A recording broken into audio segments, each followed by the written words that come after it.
নাস্তিক হয় কপাল পোড়া। কারা হয়? করা জোরে বলে। নিতান্ত কপাল পুড়িয়া ছাই হয়ে গেছে, ওই হতভাগ্যরা ছাড়া নাস্তিক কেউ হইতে পারে না। এই জন্য দেখবেন নাস্তিক হয়, আমি যতটুকু চিন্তা করে দেখছি পড়াশোনা করিয়া, দার্শনিক আর সাহিত্যিক, এই দুই ধরনের লোক নাস্তিক হয়। বড় বড় বিজ্ঞানী যারা, চিকিৎসা বিজ্ঞানী, এইসব লোকেরা নাস্তিক হয় না। আল্লাহ মানুক আর না মানুক, এই কথাটা অন্তত বলে এই বিশ্ব প্রকৃতি পরিচালনা করার জন্য নিশ্চয়ই কোন সুপার পাওয়ার আছে যা আমরা বুঝি না, জিনিসটা কি স্বীকার করে। কিছু একটা আছে, কিছু না কিছু আছে, নইলে সিস্টেমেটিক ওয়েতে এত সুন্দর করে এই বিশ্ব পরিচালিত হতে পারে না। শুধু শরীরটা দেখেন, বডির দিকে তাকান, পা থেকে শুরু করে মাথা পর্যন্ত রব্বুল আলামিন কারে কয় সুবহানাল্লাহ। এই বডিটাকে হিটেড রাখার জন্য, তাপ রাখার জন্য, তাপ না থাকলে তো আপনি মরে যাবেন, হিম শীতল হয়ে মরে যাবেন। বডিটাকে তাপ রাখার জন্য, বডিটাকে কার্যকরী রাখার জন্য মানুষ খায়। খাওয়ার পরে এ দিয়ে রক্ত তৈরি হয়। রক্তগুলি মাথা থেকে শুরু করে পা পর্যন্ত ছড়িয়ে দেওয়ার জন্য একটা জেনারেটর লাগে।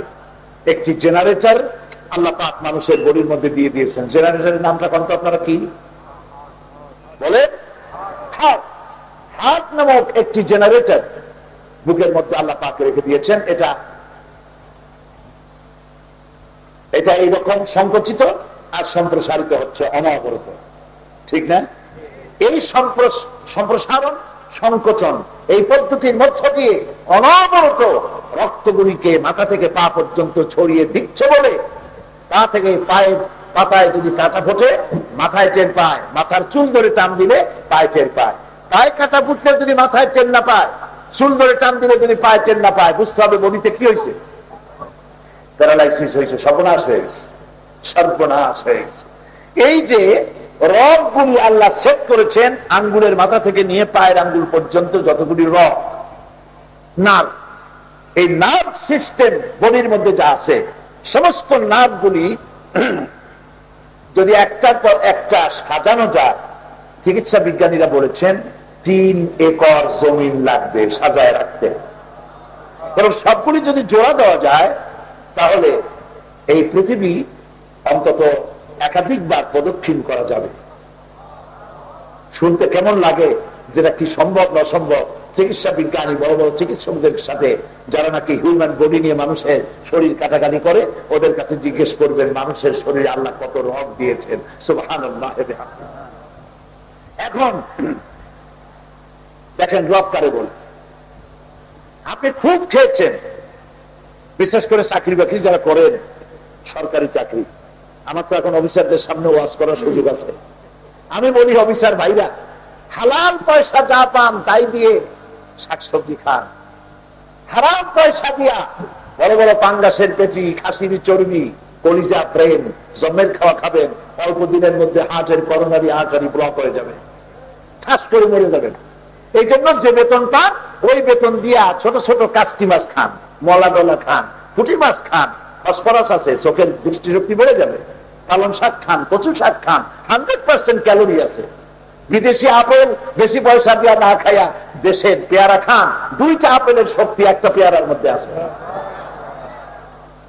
সুতরাং আল্লাহ রাব্বুল আলামিন বডিটাকে ঠিক রাখার জন্য এই ব্যবস্থা করলেন। এখন আপনি খাইছেন বেশি, খুব বেশি খেয়ে ফেলেছেন, ফলে হার্টের ভিতরে যে আর্টারিগুলি আছে, আর্টারির ভেতরে চর্বি হয়ে গেছে, চর্বি হয়ে রক্ত যাতায়াত করা বন্ধ হয়ে গেছে। হঠাৎ করে হার্টে বেদনা শুরু হলো, ডাক্তারি পরিভাষায় এটাকে অ্যানজাইনা বলা হয়। এখন এনজিওপ্লাস্টি করতে হবে, অথবা বেলুন এনজিওপ্লাস্টি করবে, করে ওটাকে সাফ করবে। এতে যদি সাফ না হয় তাহলে ওপেন সার্জারি করতে হবে। ওপেন বাইপাস অপারেশন করে বুক ফাইয়া কলজা বাইর করিয়া ওই ব্লক হওয়া যে রগ আছে সেই রগটা ফালাই দিয়ে আর একটা রগ লাগবে। এই রগ পাবেন কোথায়? গরুর রগ এনে দিতে হবে না, ছাগলের রগ দিলে হবে না। সুবহানাল্লাহ। আল্লাহ রাব্বুল আলামিন মানুষের হাঁটুর ভিতরে, রানের ভিতরে, পায়ের ভিতরে, হাতের মধ্যে স্পায়ার পার্টস রেখে দিয়েছে। ডাক্তারেরা অপারেশন করতে গিয়ে রানের থেকে, পায়ের হাঁটুর নিচ থেকে, হাতের থেকে সেই রক্তটা নিয়ে ব্লক হওয়া রক্তটাকে ফেলে দিয়ে ওই রক্ত দিয়ে আবার তার জীবন সঞ্চারণকারী রক্ত যাতায়াতের রাস্তা তৈরি করে দেয়। সুবহানাল্লাহ। সূরা ফাতিহা এমনি পড়তে বলা হয় না। এটা পড়লে আর জানলে নাস্তিকের বাপ যদি হয় আর কপালে যদি হাবিয়া দোজক না থাকে সেজদায় পড়ে যাবে। সুবহানাল্লাহ, সুবহানাল্লাহ। এই যে মাথাটা, এর মধ্যে রয়েছে অসংখ্য সেল, অসংখ্য কোষ। এই কোষগুলি বিভিন্ন কাজ করে। ব্রেনটাকে হাড্ডির মধ্যে রাখা হয়েছে। দেখেন আল্লাহর সুবহানাল্লাহ, আল্লাহর জ্ঞান সর্বোচ্চ। সুবহানাল্লাহ বলে। এইটা যদি গোস্ত দিয়ে আল্লাহ বানাইতেন, মাথাটারে গোস্ত দিয়ে বানাতেন, এর মধ্যে হাড্ডি মাড্ডি না থাকতো, তাহলে হকি স্টিক লাগতো না, কিল দিয়েই মানুষের মারি ফেলা দিত। কঠিন হাড্ডি দিয়ে যেমন তেমন বাড়িতে ভাগবে না, কঠিন হাড্ডি দিয়ে তার ভেতরে ব্রেনটাকে রাখা হয়েছে। সামান্য পানি আছে ওখানে, মাখন যেমন ভাসে, ব্রেনটা এভাবে ভাসতে থাকে সামান্য পানির মধ্যে। চতুর্দিকে হাড্ডি, তো হাড্ডির সাথে বাড়ি লাগলে ব্রেনের ক্ষতি হবে, এই জন্য নরম পর্দার মধ্যে ওটাকে খুব আস্তে করে আলতো করে রাখা হয়েছে। এর মধ্যে অসংখ্য সেল, শোকের অনুভূতি, বুদ্ধি, মেমোরি, আনন্দ, ফুর্তি, চিন্তা, প্রজ্ঞা, মেধা, যাই আপনি বলবেন, সবটার আলাদা আলাদা সেল রয়েছে ব্রেনের ভেতরে। মেমোরি সেল, কম্পিউটারের মেমোরি সেলে আর কি ধরে? বিজ্ঞানীরা বলেছেন মানুষের যে মেমোরি সেল আছে, এই মেমোরি সেলে পৃথিবীর সমস্ত ডাটা, সমস্ত ইনফরমেশন সবগুলি যদি সে সংগ্রহ করে তার মেমোরির মধ্যে যদি রাখে, তাহলে 1,00,000 ভাগের 1 ভাগও ধরতে পারবে না। এখন দেখেন, বুদ্ধির একটা সেল আছে, আর শরীরের ভিতরে রয়েছে অসংখ্য লম্ফু। কোন কোন চিকিৎসা বিজ্ঞানী বলেছেন, দেহতত্ত্ববিদরা বলেছেন, অন্তত 13 কোটি লোমকূপ আছে মানুষের শরীরের মধ্যে। 13 কোটি। এই লোমকূপগুলি অনুভূতি শক্তি তার মধ্যে সৃষ্টি করে। হঠাৎ করে আপনি বসে আছেন, অফিসের কাজ করছেন অথবা লেখাপড়া করছেন, হঠাৎ করে অনুভব করলেন আপনার পিঠে ইঞ্জেকশনের নিডেল ঢুকায় দিয়েছে কেউ। রক্তশ্বাসোর কে? ও মাশাআল্লাহ, বুঝে ফেলেছেন আপনারা। অনুভব করলেন যেহেতু রক্তগুলি রক্ত ছড়িয়ে দিচ্ছে সর্বত্র, আর লোমকূপগুলি আছে, এই লোমকূপগুলি অনুভূতি শক্তি আছে। অনুভূতি শক্তি যখনই নিডেলটা সে ঢুকায়ছে, সুইয়ের চাইতে চিকন, সুতার চাইতে চিকন এই নিডেলটা ঢুকিয়েছে, আপনি অনুভব করেছেন রক্ত চুরি হচ্ছে। এই অনুভব, ওখান থেকে অনুভূতি শক্তি ব্রেনকে খবর দিয়েছে যে রক্ত কিন্তু চুরি হচ্ছে পিঠের থেকে। ব্রেন সঙ্গে সঙ্গে হাতের উপরে ফ্যাক্স পাঠায় দিয়েছে, হাত ঠাস ঠাস করে অ্যাকশনে চলে গেছে। এতে কিন্তু সময় লাগে নাই 1 সেকেন্ডও। সুবহানাল্লাহ বলে। যালিকুমুল্লাহু রাব্বুকুম, এই হচ্ছে তোমাদের আল্লাহ, যিনি তামাম জাহানের পালনেওয়ালা রব। সুন্দর করে পা থেকে শুরু করে মাথা পর্যন্ত সুন্দর করে সাজায়া গুছায়া বানায় দিলেন, আর বলছেন এগুলির জন্য কোনো পয়সা দিতে হবে না। মাঝে মধ্যে বললো আলহামদুলিল্লাহি রাব্বিল আলামিন। একটি মাত্র জিহ্বা, চিন্তা করেছেন? একটি মেশিন, টেস্ট মেশিন, একটা মেশিন দিয়ে কত রকমের স্বাদ পাচ্ছেন। পালং শাকের স্বাদ একরকম, লাল শাকের আর এক রকম, কদু শাকের আর এক রকম, কদুর এক রকমের, কপির আর এক রকমের, মূলার এক রকমের, পটলের আর এক রকমের, কই মাছের এক রকমের, বোয়াল মাছের আর এক রকমের, খাসি এক রকমের, মুরগি আর এক রকমের, হাজারো স্বাদ একটা জিহ্বা দিয়ে অনুভব করছেন। অত সেই জিহ্বা আল্লাহু আকবার বলেন না। সুবহানাল্লাহ। এত নিয়ামত দিয়ে আল্লাহ পাক সৃষ্টি করেছেন, শুধু আমাদেরকে না, পুরা সৃষ্টি জগতের প্রয়োজন তিনি মিটিয়েছেন এমনি করে। সুবহানাল্লাহ। এই জন্য আল্লাহ পাক বলেছেন, বলো আলহামদুলিল্লাহি রাব্বিল আলামিন। আমরা বাতাস থেকে অক্সিজেন নেই, এই অক্সিজেন নিয়ে আমরা কার্বন ডাই অক্সাইড করে ছেড়ে দেই। কোন ফ্যাক্টরিকে আছে এই বিষাক্ত পয়জনকে রিফাইন করে এটাকে সুন্দর করে আবার আমাদের জন্য গ্রহণ উপযোগী করার মতো পৃথিবীতে কোনো অক্সিজেন ফ্যাক্টরি আছে কি? মানুষের তৈরি করা নাই, এটা আল্লাহ তৈরি করে রেখেছে। অসংখ্য গাছ অসংখ্য গাছ, গাছপালার এই সবুজ রং, সূর্যের তাপ এসে পড়ে, এক প্রকারের রন্ধন ক্রিয়া হয়, কার্বন ডাই অক্সাইড গুলি গাছের খাদ্য, ওরা কার্বন ডাই অক্সাইড খাইয়া অক্সিজেন বানাইয়া আমাদের শ্বাস প্রশ্বাসের জীবন ধারণের জন্য সুযোগ করে দেয়। সুবহানাল্লাহ। আল্লাহ রাব্বুল আলামিন তিনি মানুষ সৃষ্টি করেছেন, সবকে সৃষ্টি করেন, তারপরে আবার তার চলার পথের ব্যবস্থা করে দিয়েছেন। এই যে শ্বাস প্রশ্বাস করলাম, নিলাম, এজন্য আল্লাহ আমাদের কাছে কোনোদিন পয়সা চান নাই। বলেছেন, বান্দা মাঝে মধ্যে বল আলহামদুলিল্লাহি রাব্বিল আলামিন। সৃষ্টি করলেন তিনি, এমন রব সৃষ্টি করেছেন আর সমস্ত প্রয়োজন মিটিয়েছেন। বড় হওয়ার পর, দুনিয়া আসার পর খাদ্যের প্রয়োজন ছিল, কেউ খাদ্য বানায় রাখে নাই, আল্লাহ মায়ের বুকের মধ্যে খাদ্য তৈরি করে রেখেছেন। সুবহানাল্লাহ।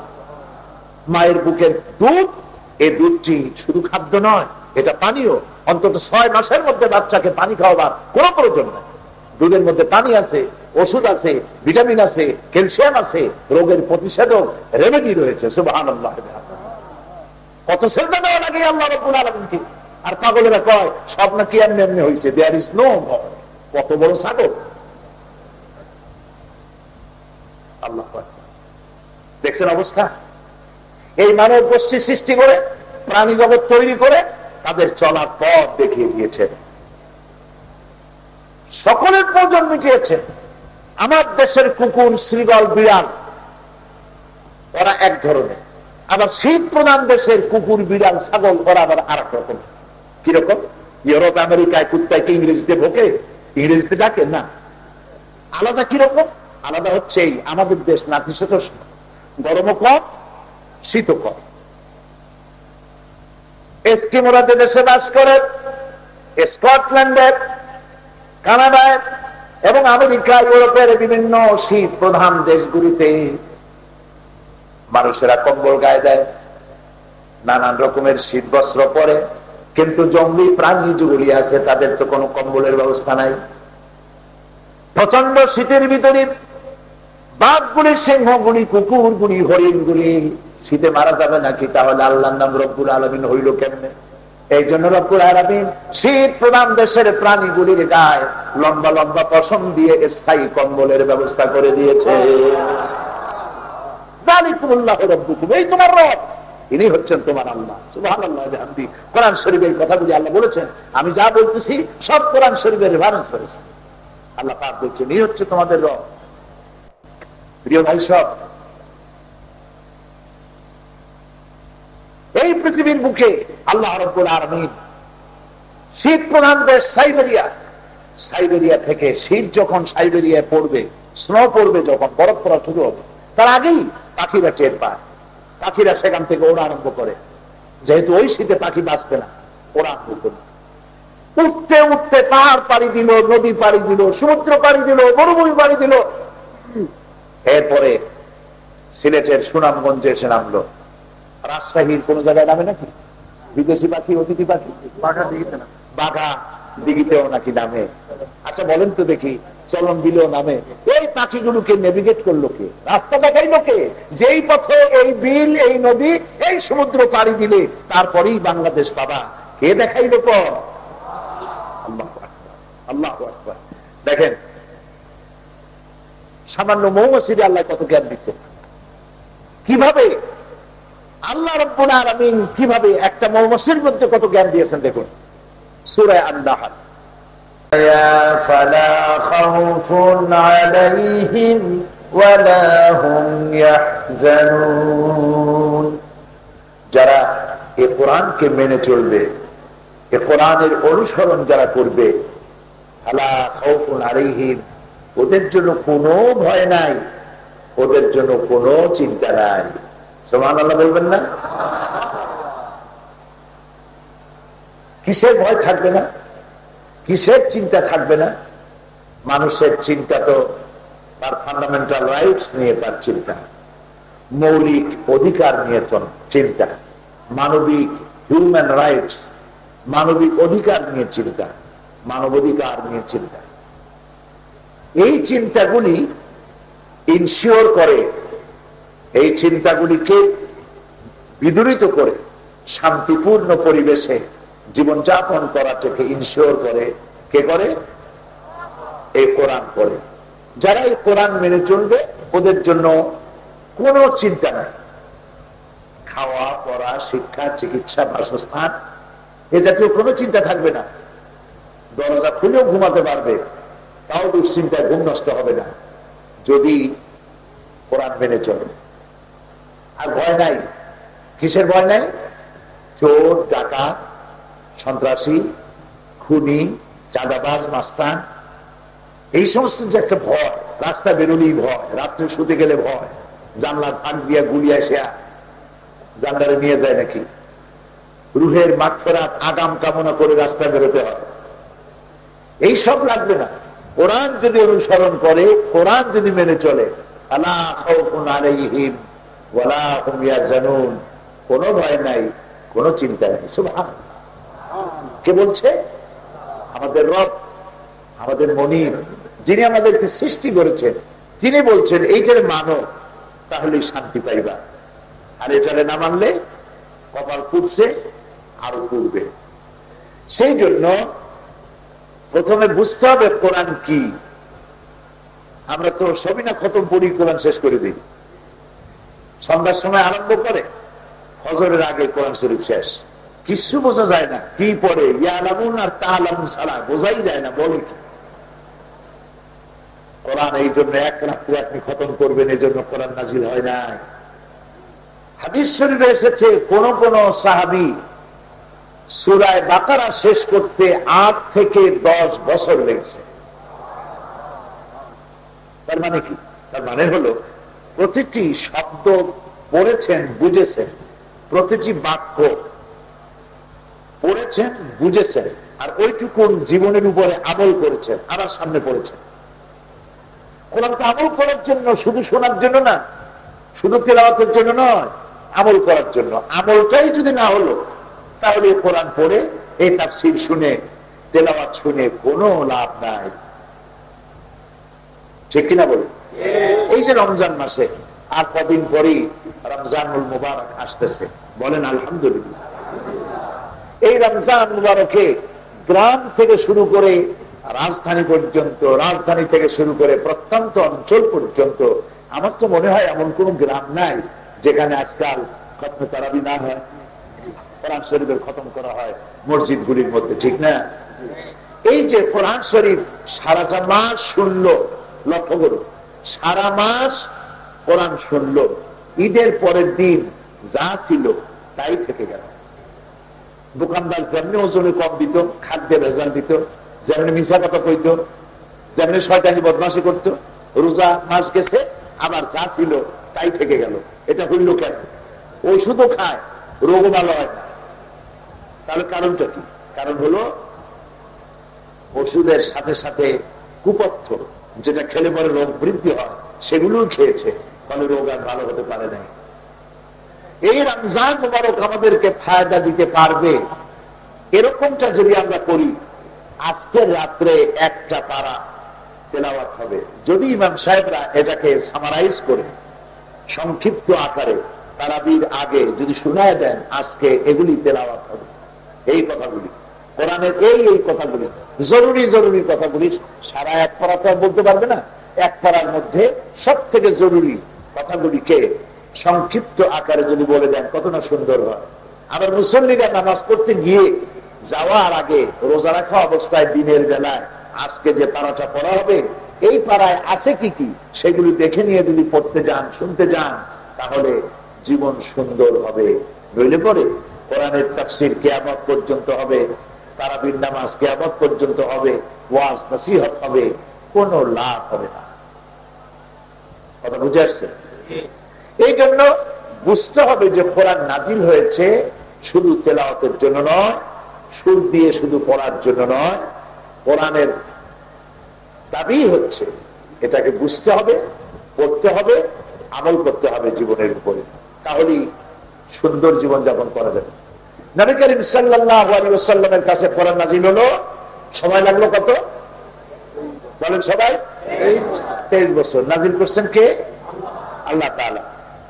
তার কাছেই তো এটা ছিল, তাই না? এটা তো সব তার বক্তব্য। কার?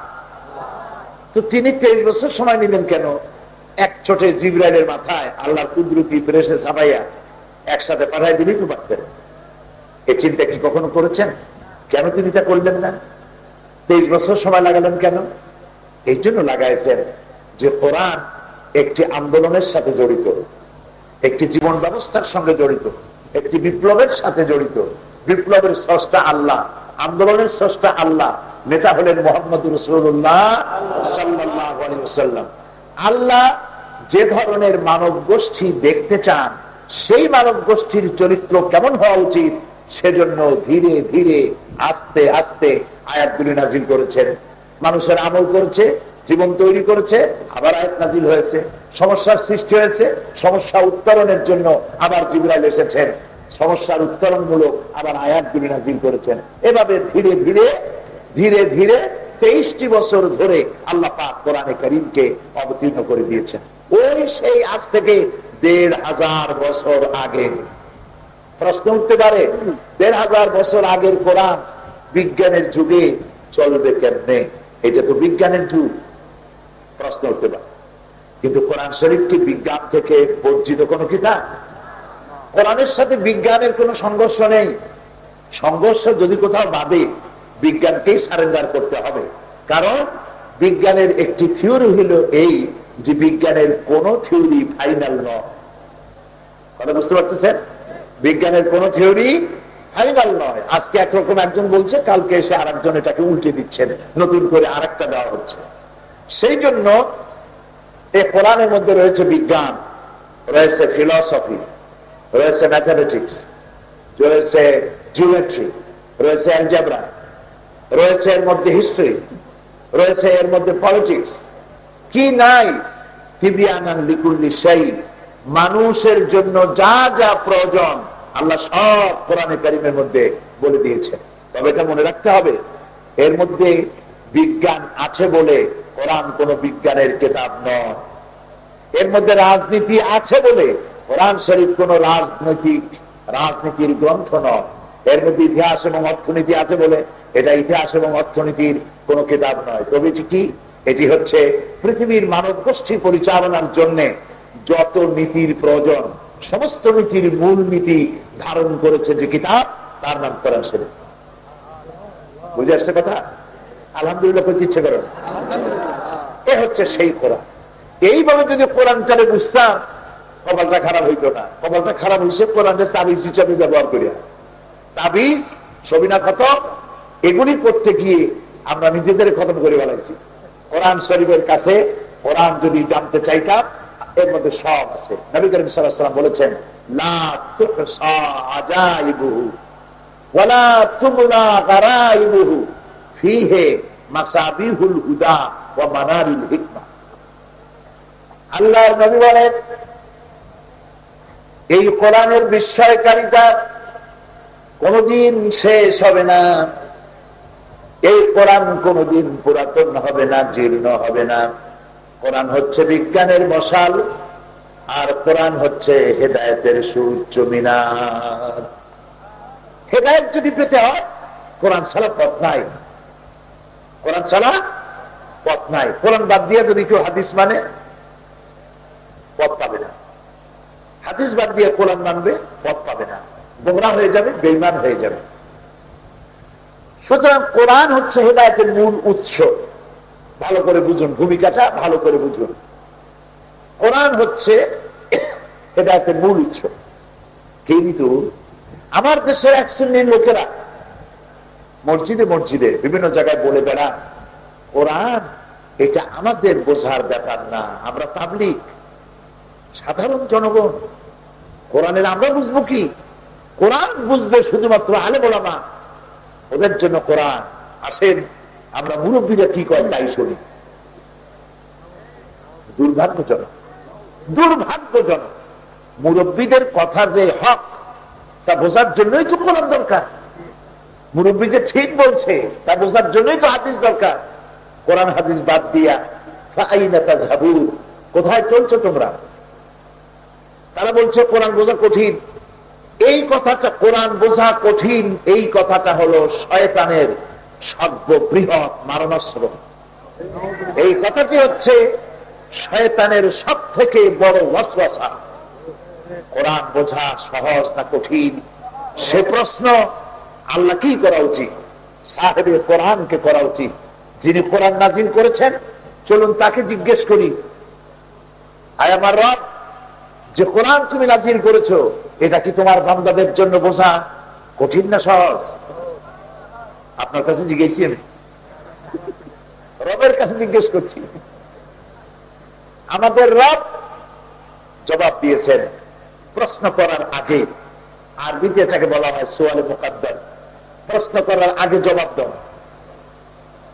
সূরা কামারের মধ্যে আল্লাহ রাব্বুল আলামিন একটি কথা, এই প্রশ্নের জবাব আল্লাহ রাব্বুল আলামিন সূরা কামারে 4 বার দিয়েছেন।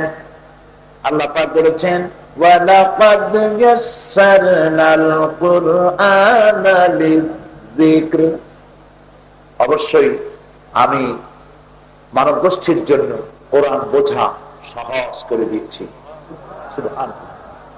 ফাহাল মিন মুদ্দাকির, আছে কি কেউ এর থেকে উপদেশ গ্রহণ করার?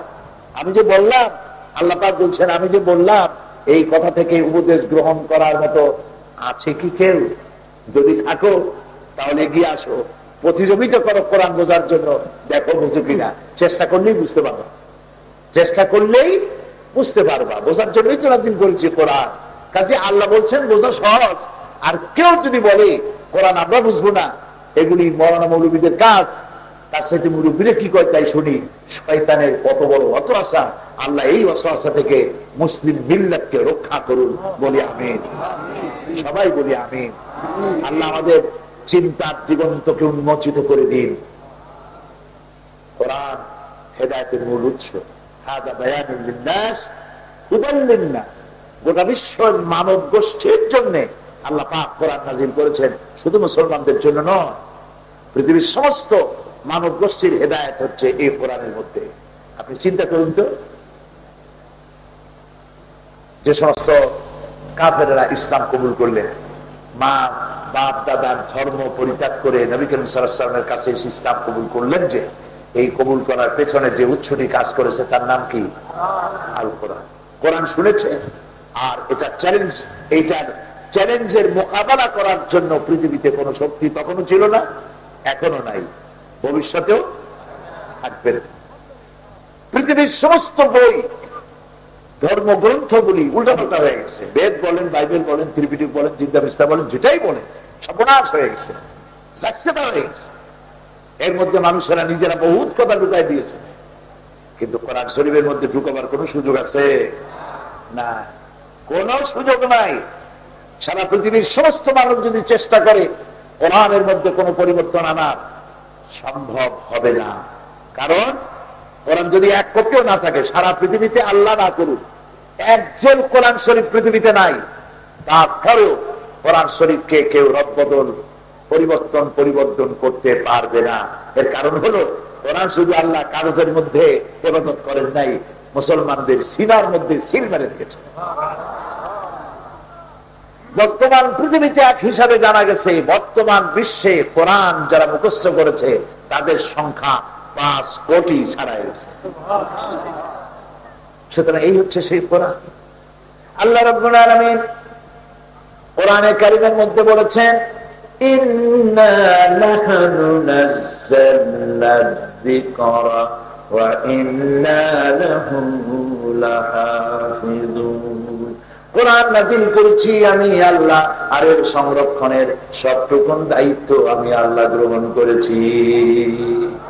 ইবাদতের দায়িত্ব আল্লাহ গ্রহণ করেছেন, কাজে এটাকে রদবদল পরিবর্তন করার ইখতিয়ার পৃথিবীর কোন মানুষের নাই। কোরআন শরীফ যদি আমরা আমল করতে পারি, বুঝতে পারি, আর যদি আমরা পড়তে পারি, বুশেরা আমাদের মাথায় নাচতে পারবে না, বুশের গোষ্ঠী মুসলমানের পায়ে চুমা খাবে ইনশাআল্লাহ। আর কোরআন যদি বর্জন করা হয় তাহলে উল্টা হয়ে যাবে, উল্টা।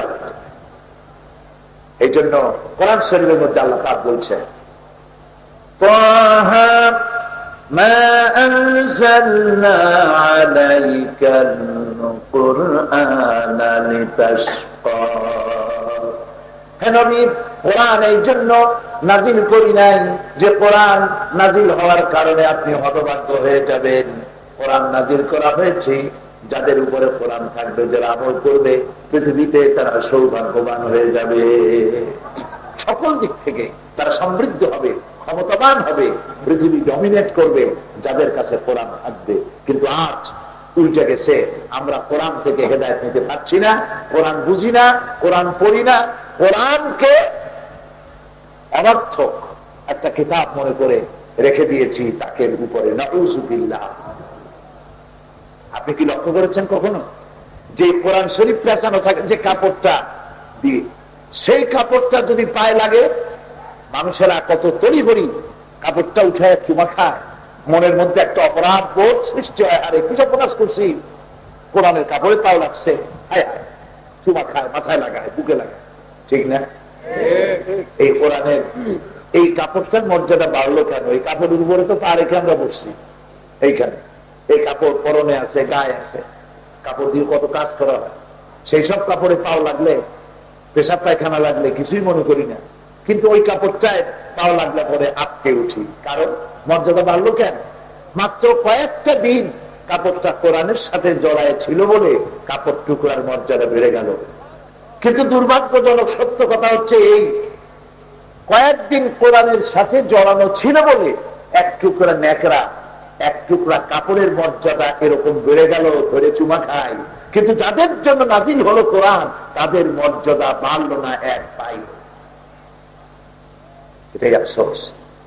সেই মর্যাদা যদি বাড়াতে হয়, যদি পৃথিবীতে মানুষ হিসেবে, মুসলমান হিসেবে যদি মর্যাদা পেতে হয়, কোরআনের কাছে আসতে হবে। কোরআন তেলাওয়াতের জন্য, বোঝার জন্য, আমলের জন্য। সেটুকু না করলে পরে কোরআন শুনে কোনো লাভ নাই। আজকে দাওয়াতুল ইসলাম ট্রাস্ট রাজশাহী, ওনারা আমাকে বলেছেন রাজশাহীতে তাফসীরি মাহফিল হয় এই ব্যথার রোগীর মতো, গনে গনে ব্যথা ওঠে, কন্টিনিউ করে। মাঝে মধ্যে প্রোগ্রাম হয়, মাঝে মধ্যে হয় না।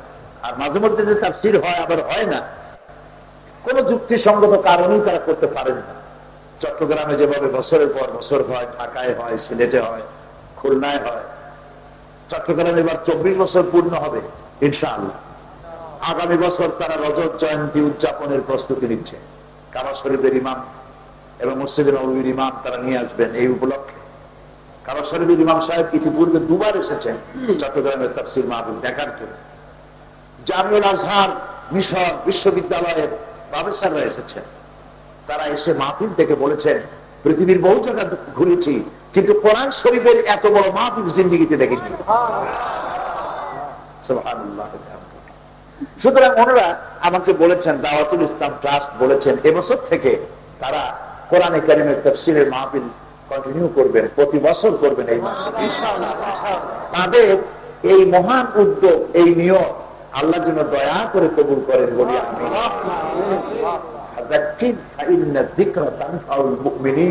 মুমিনদেরকে স্মরণ করিয়ে দাও, যত বেশি তাদেরকে স্মরণ করাবে ততই মুমিনদের ফায়দা হবে। স্মরণ করাবে কি? স্মরণ করাবে আল্লাহর কথা, কোরআনের কথা, হাদিসের কথা। যত শোনানো যাবে ততই ফায়দা হবে। সুবহানাল্লাহ। আমি তাই চিন্তা করলাম, যেহেতু তারা এই বছর থেকে কন্টিনিউ করবেন বলেছে, আমিও শুরু থেকেই শুরু করি। সেই সূরাটা না হলে নামাজ হয় না, আসুন সেখান থেকেই শুরু করা যাক। সূরাটার নাম কি? সূরা ফাতিহা। এটা ছাড়া নামাজ হয় না। লা সালাতা ইল্লা বিফাতিহাতিল কিতাব। সূরা ফাতিহা ছাড়া নামাজ শুদ্ধ হবে না। কেন হবে না? এটার মধ্যে আছে কি? তা কি কখনো আমরা ভেবে দেখেছি? আমরা কি কখনো চিন্তা করেছি? করি নাই। খুব কম লোকে করেছি, বেশি লোকেরা এই চিন্তাটা করি নাই যে সূরা ফাতিহার উপরে লাগছে কি, প্রত্যেক দিন প্রত্যেক নামাজের প্রতি রাকাতে পড়তেই হবে বিষয়টা। আসুন প্রথমে তেলাওয়াত করি, তারপরে আমরা এর গভীরে যেতে চেষ্টা করি। বিমাশিয়াতিল্লাহ তাআলা বিইজনিল্লাহ তাআলা। পড়েন আমার সাথে। أعوذ بالله من الشيطان الرجيم بسم الله الرحمن الرحيم الحمد لله رب العالمين الرحمن الرحيم مالك يوم الدين إياك نعبد وإياك نستعين اهدنا الصراط المستقيم صراط الذين أنعمت عليهم غير المغضوب عليهم ولا الضالين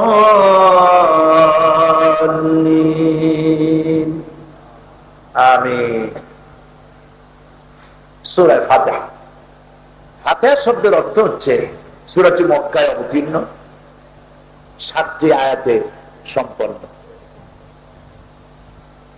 ফাতিহা শব্দের অর্থ হচ্ছে যে জিনিস দিয়ে উদ্বোধন করা হয়, ইফতিতাহ করা হয়, ওপেন করা হয়।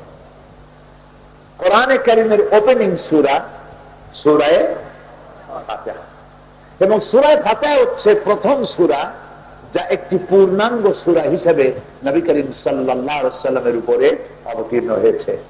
এর আগে যত সূরাগুলি যদি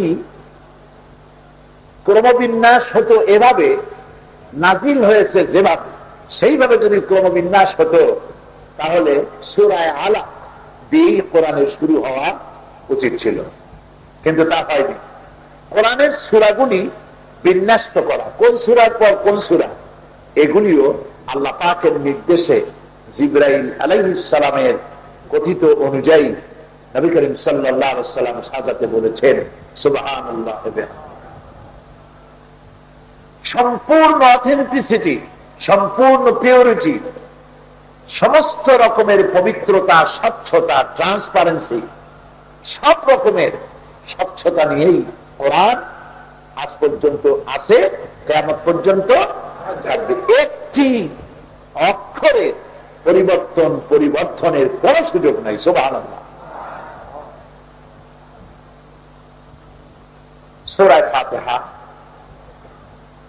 এর অনেকগুলি নাম আছে। এটার নাম উম্মুল কিতাব, উম্মুল কোরআন, সূরাতুস সওয়াল, সূরাতুশ শিফা, সূরাতুল কানজ, সূরাতুদ দুআ। অনেকগুলি নাম আছে। অন্তত হাদিস শরীফের মধ্যে আমি এর 40টি নাম পেয়েছি। একটি নামও কারো বানানো নয়, সবগুলি নাম নবী করিম সাল্লাল্লাহু আলাইহি ওয়াসাল্লাম রেখেছেন। সুবহানাল্লাহ। আমাদেরকে বুঝতেই হবে কত বড় গুরুত্ব সূরা ফাতিহা, যে নামাজ হবেই না সূরা ফাতিহা দিয়ে শুরু না করলে। প্রত্যেক রাকাতে, প্রতি রাকাতের প্রথমেই সূরা ফাতিহা পড়তে হবে, পড়তে হবে, বাধ্যতামূলক। কেন?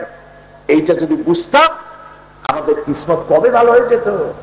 আমাদেরকে বুঝতেই হবে কত বড় গুরুত্ব সূরা ফাতিহা, যে নামাজ হবেই না সূরা ফাতিহা দিয়ে শুরু না করলে। প্রত্যেক রাকাতে, প্রতি রাকাতের প্রথমেই সূরা ফাতিহা পড়তে হবে, পড়তে হবে, বাধ্যতামূলক।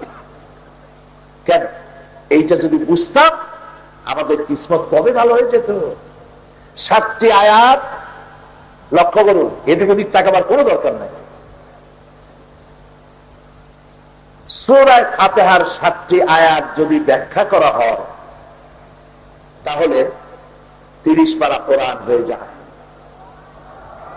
30 পারা কোরআন যদি সামারাইজ করা হয়, সূরা ফাতিহার 7টি আয়াত হয়ে যায়।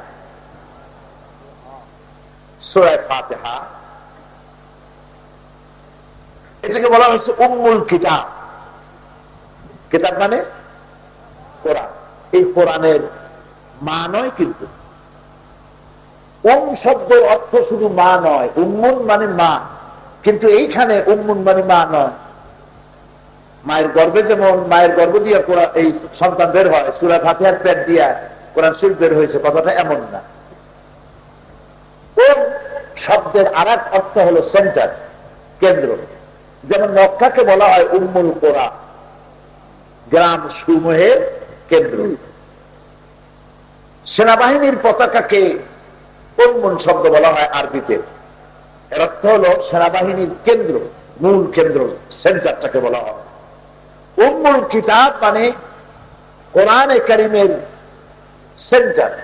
কোরআনে যা বলা হয়েছে সমস্ত কথাগুলিকে সামারাইজ করলে তা সূরা ফাতিহার মধ্যে পাওয়া যায়। সুবহানাল্লাহ। এই জন্য এটাকে উম্মুল কিতাব বলা হয়েছে। এইটাকে তিনটি ভাগে ভাগ করা যায়। সূরা ফাতিহার কয়টা আয়াত? 7টি আয়াত, 3 ভাগে ভাগ করা যায়। এটাকে আপনি এক কথায় অভিনন্দন পত্র বলতে পারেন। এটাকে একটা অভিনন্দন পত্র বলা যায়। এই অভিনন্দন পত্র আল্লাহর শিখানো। বান্দারা অভিনন্দন পত্র দিচ্ছে কাকে? আল্লাহকে দিচ্ছে, আল্লাহর শিখানো ভাষায়। এর প্রথম অংশে রয়েছে আল্লাহ পাকের প্রশংসা। দ্বিতীয় অংশে আছে কারা এই প্রশংসা পত্র, অভিনন্দন পত্র দিচ্ছে কারা। তৃতীয় অংশে আছে প্রশংসা যারা করছে, অভিনন্দন পত্র যারা দিচ্ছে তাদের ডিমান্ড কি। মূল 3টি অংশে ভাগ করা যায়। আমি চেষ্টা করব এই 3টি অংশে আপনাদের সামনে পেশ করার জন্য, যদি আল্লাহ আমাকে সে তৌফিক দান করে। অভিনন্দন পত্র এই জন্য বললাম, আপনাদের এলাকায় যদি কোনো মন্ত্রী আসে তাহলে দেখবেন লোকেরা মানপত্র দেয়, দেয় না মানপত্র? এটাই মানপত্র, এটাই অ্যাড্রেস, ওয়েলকাম, এটাই হচ্ছে অভিনন্দন পত্র তাকে দেওয়া। এর মধ্যে প্রথমেই কিন্তু বলা হয় না, মন্ত্রী মহোদয় আপনি যে আসছেন আমাদের কলেজ বিশ্ববিদ্যালয় রাস্তাঘাট দিয়ে যাইতে হবে, না দিলে কিন্তু উপায় নেই, একথা বলা হয় না। প্রথমেই প্রশংসা, দেখেন না কি কায়দার প্রশংসা। হে সংগ্রামী জননায়ক, জনগণের বন্ধু, যদিও জনগণ তার ঘৃণা করে। আপনার আগমনে আকাশ বাতাস, রাজশাহীর গাছপালার পাতা পোতা কি করবে, দিচ্ছে করতে পারে না। ভাষার ফুল ছুরি ছুটানো হয়। তারপরে বলা হয় আমরা হচ্ছি অমুক, আমরা স্কুলের কর্তৃপক্ষ, কলেজ কর্তৃপক্ষ, আমরা ইট চাই, বালু চাই, সিমেন্ট চাই, বাসার মতো বাঁচতে চাই, নানান দাবি দেওয়া আছে। প্রথমে প্রশংসা করা হয় বলে তার মনটা নরম হয় আর কিছু দিয়ে দেয়। এই জন্য প্রশংসা, মূল প্রশংসার মালিক প্রধানমন্ত্রী, প্রেসিডেন্ট, এমপি, মন্ত্রী কেউ নয়। প্রশংসার একচ্ছত্র মালিক হচ্ছেন কে? আল্লাহ। সবাই বলে আল্লাহ। তিনি হচ্ছেন একমাত্র প্রশংসার মালিক। আল্লাহ পাক আমাদের, আমরা আল্লাহর কত ইহসান। আল্লাহ পাকের প্রশংসা কোন ভাষায় কি শব্দ প্রয়োগ করে বললে পরে তিনি খুশি হবেন, তা কি গোলামের জানার কথা? আমরা গোলাম আর তিনি মহান প্রভু।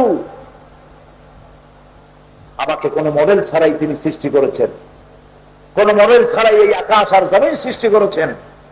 সেই মহান আল্লাহ রাব্বুল আলামিনের প্রশংসা আমি কেমনে করব? তিনি দয়া করে আমারে শিখাই দিয়েছেন, বান্দা এইরকম করে বল সুবহানাল্লাহ। কিভাবে?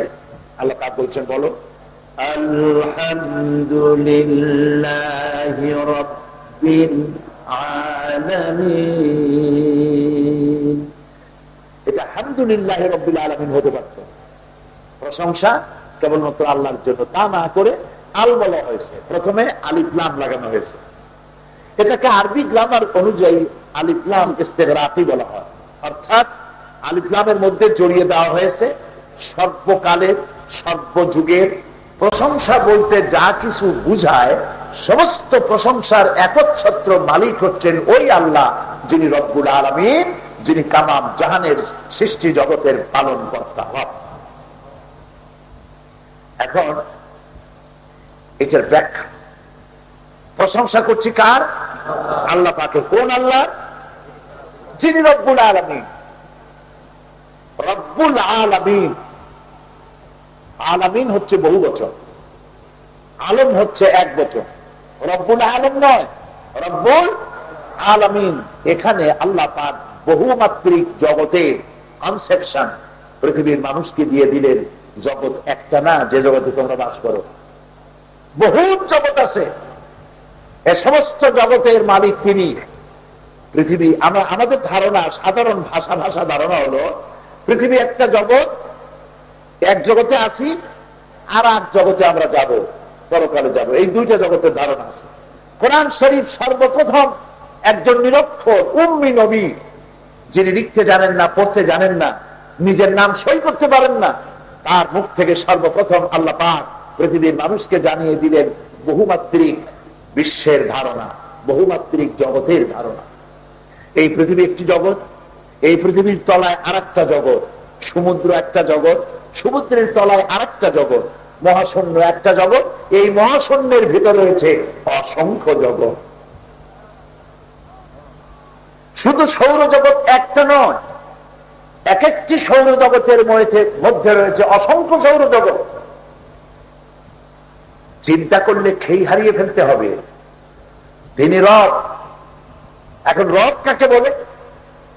আলমের কথায় পরে আসি। রব বলা হয় ওই শক্তিকে, রবের অনেকগুলি অর্থ আছে, শাসনকর্তা, প্রভু, মালিক, বন্ধু, প্রতিপালনকারী, রক্ষাকারী, অনেক অর্থ আছে রব শব্দে। কিন্তু রব শব্দের এক বাক্যে বুঝিয়ে দেওয়ার মতো একটা বাক্য আছে, যেটা দিয়ে বোঝানো যায় রব কাকে বলে। সেটা হলো এরকম, সৃষ্টি জগতে, লক্ষ্য করুন, সৃষ্টি জগতে যা, যখন, যে জিনিস যতটুকুন প্রয়োজন, ফরিয়াদ করার আগে, চাওয়ার আগে, ডিমান্ড করার আগে যিনি তা পৌঁছে দেন সৃষ্টির কাছে, তার নাম রব।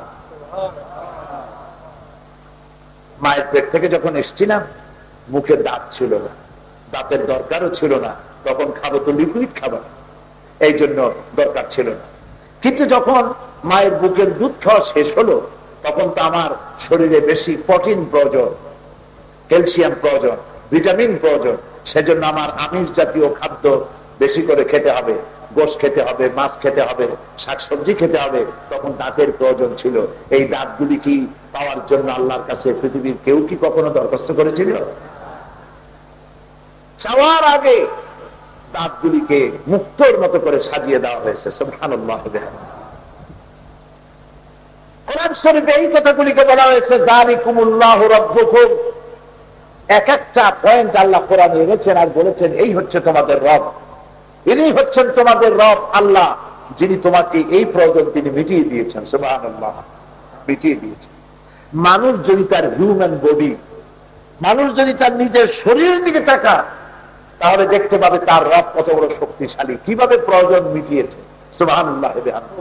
এই যে দুটি চোখ, এই চোখ দুটি যদি না থাকতো, তাহলে আমার মাকে আমি দেখতে পেতাম না, এই সুন্দর পৃথিবী দেখতে পেতাম না। যার চোখ নাই, দৃষ্টি শক্তি নাই, সে জানে কত বড় সম্পদ থেকে সে বঞ্চিত। আল্লাহর কাছে দোয়া করি, আল্লাহ যে সম্পদ আমাদেরকে জন্মসূত্রে দিয়েছ, এই চোখের নিয়ামত মৃত্যুর আগ পর্যন্ত কেড়ে নিও না। এই দুটি চোখ দিয়ে আমরা সব সময় নেগেটিভ দেখি। এই নেগেটিভ দৃশ্যগুলিকে চোখের মধ্যে পজিটিভ করে কে দেয় বলতে পারে? বলেন কে দেয়? আল্লাহ রাব্বুল আলামিন নেগেটিভ করে দেখার তৌফিক দান করে। আমাদের প্রত্যেকের চোখের ভিতরে পানি আছে। চোখের আমরা যে পলক মারি, এই চোখের পলক আপনারা কি ইচ্ছে করে মারেন না অটোমেটিক হয়? রাজশাহীতে কেমন হয় বলেন? রাজশাহী শুধু নয়, সারা দুনিয়ায় সমস্ত সৃষ্টি জগৎ তাদের চক্ষুগুলি অটোমেটিক ওঠানামা করে। কেন? কারণ হচ্ছে এই পৃথিবীর বায়ুমণ্ডলের মধ্যে রয়েছে পলিউশন। এই পলিউশন, এই জার্মগুলি অনবরত ধূলিকণা আপনার চোখের মধ্যে প্রবেশ করছে। এটা অনবরত যেভাবে প্রবেশ করছে, যদি ক্লিন করা না হয়, তাহলে 2-5 বছর বা এর থেকে বেশি কম সময়ের মধ্যে দৃষ্টিশক্তি আপনার নষ্ট হয়ে যাবে। রব হচ্ছেন সেই আল্লাহ যিনি আপনার চোখের ভিতরে পানি তৈরি করে দিয়ে মেডিসিন আকারে পানি দিয়ে চোখের পলকের পাতাকে ওঠানামা করিয়ে প্রতি মুহূর্তে চক্ষুকে আল্লাহ পাক ক্লিন করে দিতেছে। তিনি হচ্ছেন রব্বুল আলামিন, তিনি হচ্ছেন রব। প্রয়োজন চাওয়ার আগে সমস্ত প্রয়োজনগুলি মিটিয়ে দিচ্ছেন। সুবহানাল্লাহ, সুবহানাল্লাহ। দেখুন তো সূরা ফাতিহা প্রত্যেক নামাজে বাধ্যতামূলক করা হয়েছে কেন? এগুলো বুঝলে বলে আপন ইচ্ছায় সেজদা মাথা মত হয়ে যাবে, নাস্তিক হইতে পারে না। নাস্তিক হয়